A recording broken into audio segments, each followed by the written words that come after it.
পিৎজাটি কিনে খেয়ে গেলাম ধরা, শুধু শুধু ফাও টাকাটি নষ্ট হলো। কিভাবে কি হলো চলো তোমাদেরকেও বলছি। তো চলে গেছিলাম একটি নতুন পিৎজার একটা ঘরের দোকানে, পিৎজা ঘর দোকানের নাম দিছে। তো এখানে চলে গেছিলাম, তো দেখছিলাম কোনটা নেওয়া যায়।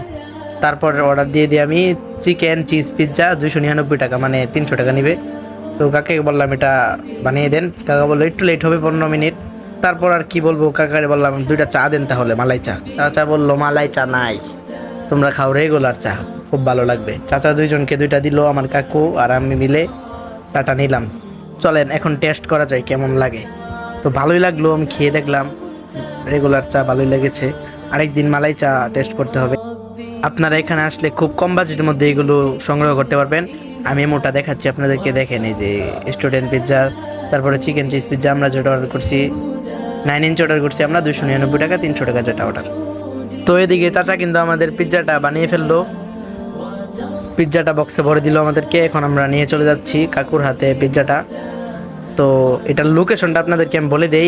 বালুকা যারা থাকেন সকলে চিনবেন, বালুকা 5 রাস্তার মোড় নতুন একটি কাচ্চি ডাইন হয়েছে, এটার পাশেই কিন্তু দোকানটি। তো এদিকে আমিও কিন্তু টেস্ট করা শুরু করে দেই, দেখতেছি কেমন লাগে। ওফ, দারুণ হয়েছে, একের হয়েছে। সকলে একবার হলেও টেস্ট করবেন। তো আজকের ভিডিও এই পর্যন্তই, সকালে ভালো থাকবেন, আসসালামু আলাইকুম। সাবস্ক্রাইব করতে ভুলবেন না কিন্তু।